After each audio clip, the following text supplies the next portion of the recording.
So what exactly is Bitcoin maximalism, and why does it generate so much debate and strong feelings, especially in the crypto Twitter world where you see people fighting all the time over who is right? Well, if you're interested in learning more about this topic, or you're just curious, then all you have to do is just keep on watching.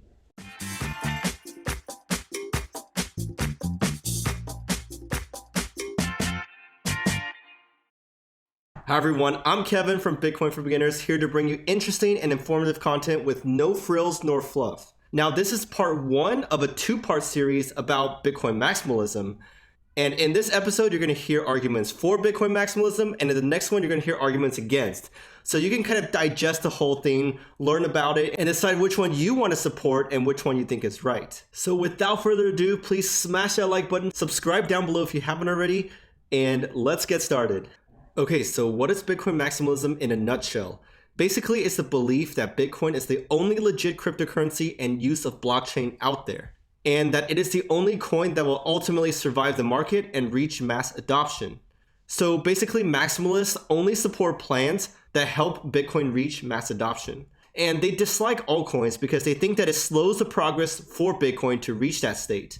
They believe that in a Bitcoin-only world, there will be less scams and a more secure blockchain network for everyone to utilize. And this term was initially coined by Vitalik Buterin, one of the founders of Ethereum, and Bitcoin maximalists have since ran with the term. Before, they didn't really have anything that they called themselves, they just were Bitcoin loyalists, I guess. Now, before we go any further, we should probably understand why maximalists love Bitcoin so much in particular.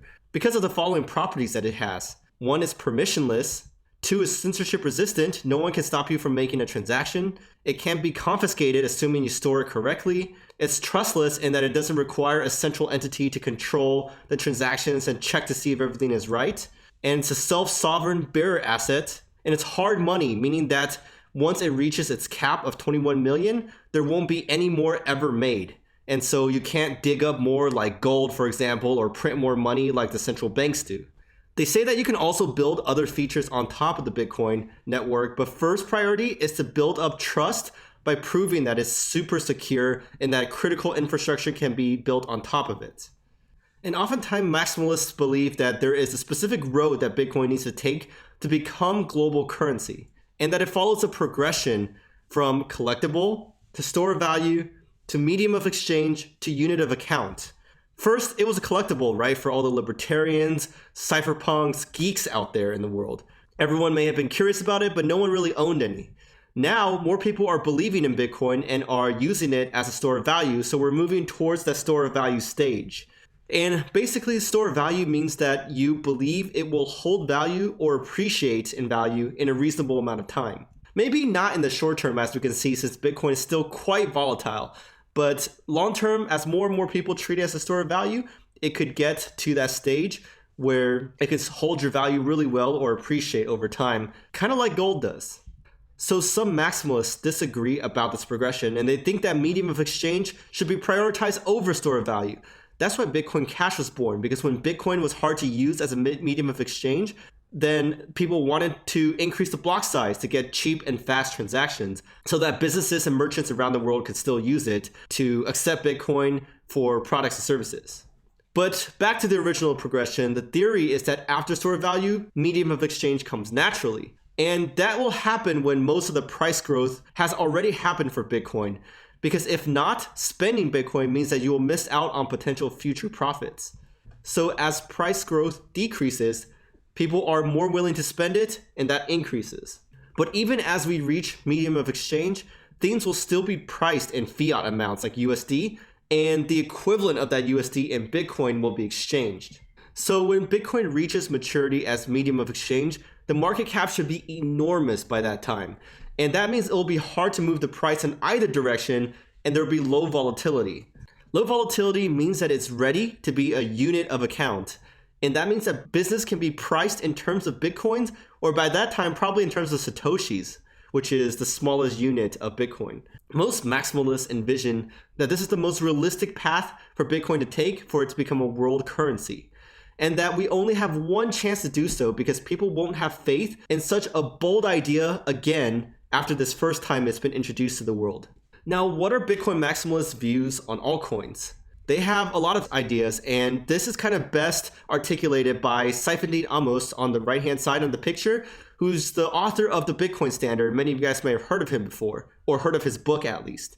Bitcoin has the best security, track record, adoption, decentralization, and brand recognition of them all. It's going to be incredibly hard for altcoins to ever exceed that. And scams in the altcoin space are hurting Bitcoin's reputation. Altcoins were only made to make their creators rich, and they're all controlled by a central team, so they can never be neutral money. And they shouldn't even be using Bitcoin's decentralized design, because that's highly inefficient while you're being actually centrally controlled. And so that doesn't make sense at all. Bitcoin's market grew spontaneously out of the ethers of the internet once it was introduced initially without centralized control at all. So altcoins will never really be able to achieve that. These are the arguments put forth by Saifedean Amos and shared by most maximalists out there.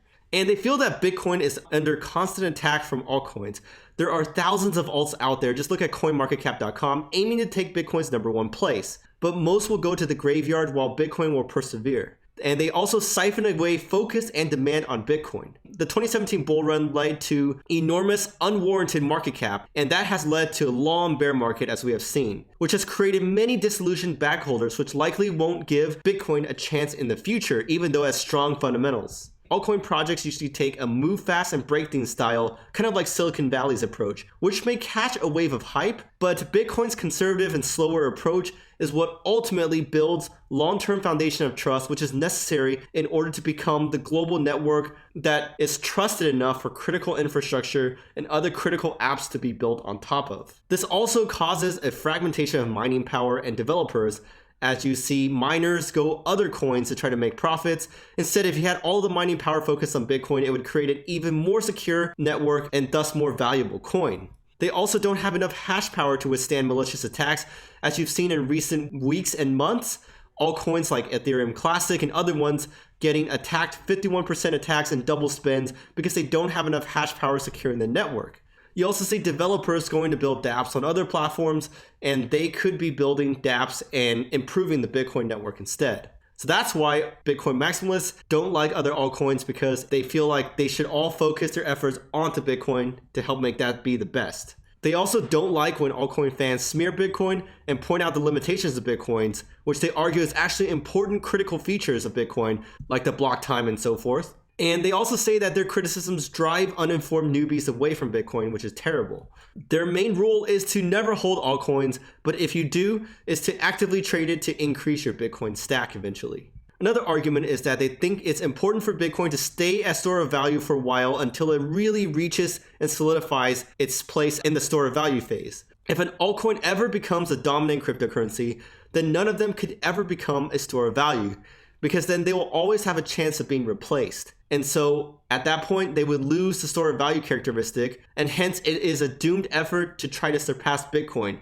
That is how the argument goes. It's also important to know that different camps exist in the Bitcoin maximalism world. Some just want to disavow altcoins and warn against them. Others aim to eliminate them and attack them at all costs, like shark pools, for example. These are miners that use hash power to attack altcoin networks by keeping them congested, maybe by doing double spend attacks and so forth, trying to destroy their values.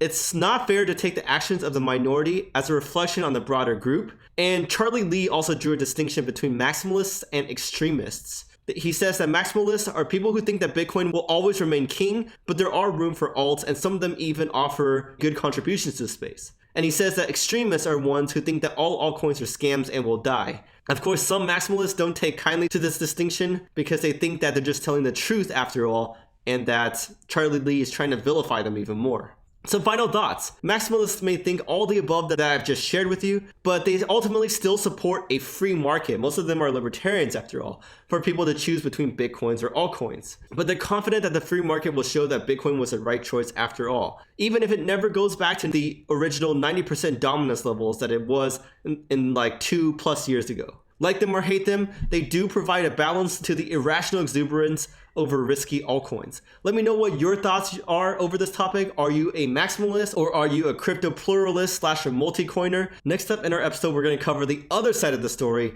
arguments for crypto pluralism or against Bitcoin maximalism. So if you're curious to hear more about that, all you have to do is subscribe down below and hit that notification bell. This is Kevin. I hope you have an amazing rest of your day, and I'll catch you guys next time.